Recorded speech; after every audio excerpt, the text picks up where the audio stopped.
Hi viewers welcome to our channel. ప్రస్తుతం మనతో పాటు ఇమ్మంది రామారావు గారు సీనియర్ జర్నలిస్ట్ ఉన్నారు. వారితో ఒకసారి మాట్లాడదాం. సార్ నమస్కారం. సార్ నమస్తే.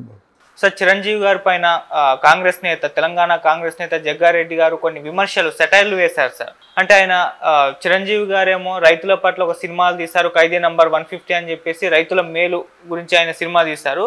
కానీ నిజ జీవితంలో మాత్రం ఆయన రైతుల కోసం ఎటువంటి మద్దతు తెలపలేదు. ఢిల్లీలో రైతుల కోసం రైతులు ధర్నా చేస్తున్నారు కదా, వాళ్ళ కనీసం మద్దతు కూడా తెలపలేదు. రైతుల పేరు చెప్పి సినిమా తీసి కోట్లు సంపాదించారు, మద్దతు మాత్రం లేదు. ఆయన సినిమా హిట్, రైతులు మాత్రం ఫట్. ఆయన కేవలం బీజేపీకి, పవన్ కళ్యాణ్ గారికి మాత్రమే మద్దతు తెలుపుతారు. కాంగ్రెస్ పార్టీలు నడుచుంటే ఆయన సరైన మార్గంలో నడిచేవారు అంటూ జగ్గారెడ్డి గారు మాట్లాడడం ప్రెస్ మీట్ పరంగా మనం చూస్తున్నాం సార్. మరి ఆయన వ్యాఖ్యల్ని మీరు ఏ విధంగా చూస్తారు సార్? ఇక్కడ జగ్గారెడ్డి గారు మాట్లాడే మాటలు ఒక కాంగ్రెస్ పార్టీ వ్యక్తిగా మాట్లాడాడు. ఆయన ఎన్లిటి కాదు కదా, ఏ పార్టీలో ఉంటే ఆ పార్టీ మాటలే మాట్లాడతాడు. అక్కడ తొందరపాటు ఎక్కడ జరిగిందంటే, వృత్తి వేరు, ప్రవృత్తి వేరు. సపోజు సినిమాల్లో అతి మంచివాడుగా నటించినటువంటి వ్యక్తి సమాజంలో తాగుబోతూ చాలా రకరకాల అసాంఘిక కార్యక్రమాల్లో పాల్గొంటాడు. సినిమా ఆవిడ పేరు చెప్తే అడిలిపోయేటువంటి సూర్యకాంతమ్మ ఒక మరో అన్నపూర్ణమ్మ. ఇంటికి వెళ్ళే వాళ్ళని ఎవరిని కూడా భోజనం చేయకుండా రానివ్వదు. ఆ షూటింగ్లో ఉన్న వాళ్ళందరికీ కూడా 2 పెద్ద క్యారియర్లు తీసుకొస్తుంది.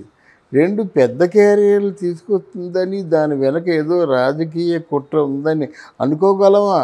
అది ఆవిడ అభిరుచి.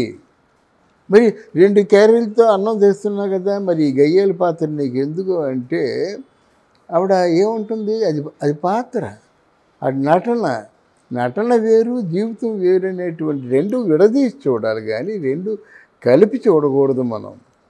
ఒకటి. రెండవది ఏంటంటే, ఇలాగ ఎగ్జాంపుల్స్ చెబుతుంటే ఎస్వి రంగారావు గారిని చూసిన వాళ్ళు ఎవరైనా అంత 24 అవర్స్ సిగరెట్లు కాలుస్తాడు లేదా మందు తాగుతాడని ఎవరైనా అనుకుంటారా? ఎంత సోబర్గా ఉంటాడు. ఒక జమీందారు అంటే ఎస్వీఆరే, అంటే ఒక కోటీశ్వరుడు అంటే ఎన్టీఆర్ఏ, ఓ జమీందారు అంటే ఎస్వీఆర్ఏ, ఒక కోటీశ్వరుడు పాత్ర వేశారంటే ఎస్వీఆర్ఏ, ఒక అక్బర్ చక్రవర్తిగా నటించాలంటే ఎన్టీఆర్. అలాగని పాతాళ భైరవి చిత్రంలో ఒక మాంత్రికుడిగా నటించావు, మరి జమీందారు పాత్రలో నీ మంచి పేరు వచ్చింది కదా.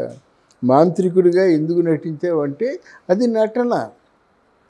ఇలా కూడా ఇది చిరంజీవి గారు కాంగ్రెస్ పార్టీలో ఉన్నప్పుడు టూరిజం మినిస్టర్గా ఉండేవాడు కదా.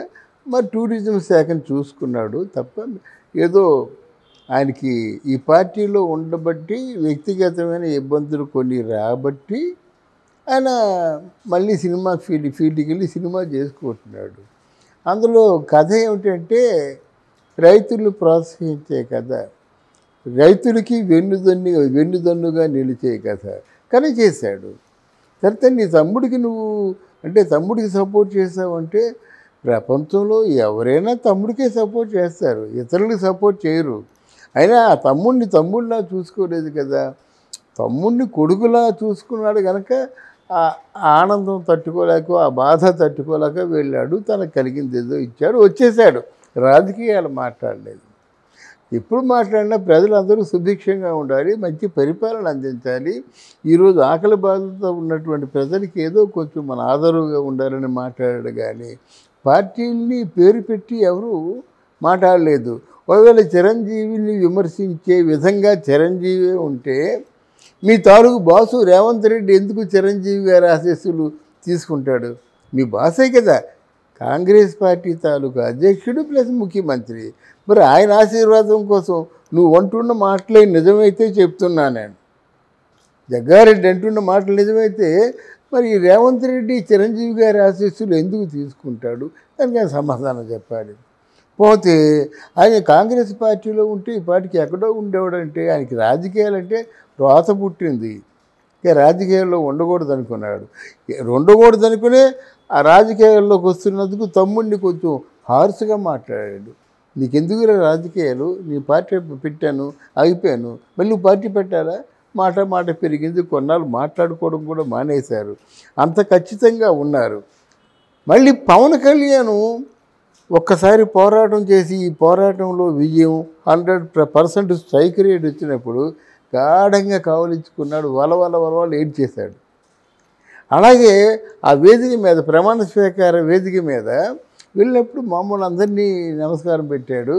చిరంజీవి ఇలా ఆలోచిస్తున్నాడు, రివ్యూలో వచ్చి అన్నయ్య పాదాల మీద వాలిపోయాడు.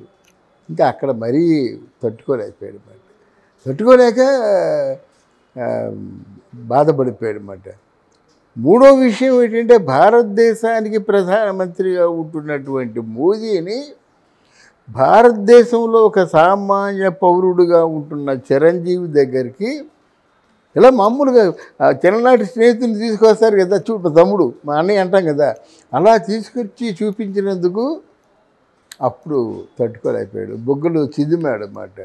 అందువల్ల ఇటువంటి సంస్కారము, ఇటువంటి దూరదృష్టి, ఇటువంటి పొలైట్గా ఉండే వ్యక్తిని జగ్గారెడ్డి మాట్లాడడం అది సమంజసం కాదు.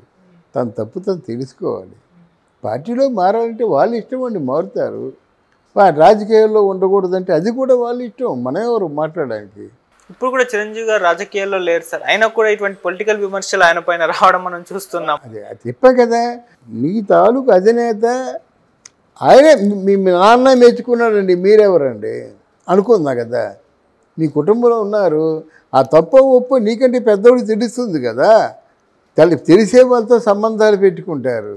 నీలాగా ప్రథమ కోపం లేదు. లేకపోతే ఇంకెవడో గిల్లు ఉంటాడు, మాట్లాడేసి ఉంటాడు, మళ్ళీ మాట్లాడిన దానికి క్షమాపణ చెప్పుకోవాలి కదా. ఎట్టి పరిస్థితుల్లో కూడా ఇది ఆయనలో 100కి 100 పాళ్ళు తప్పు ఉంది. ఇదేమిటండి రాజకీయాల్లో ఉండమని చెప్పడానికి, విమర్శించడానికి. అండ్ నోటు కోసం ఎంత మాట వస్తే అంత మాట మాట్లాడేస్తారా రాజకీయ నాయకులు? ఒకసారి ఆత్మావలోకనం చేసుకోండి. అది నా వ్యక్తిగతమైన అభిప్రాయం.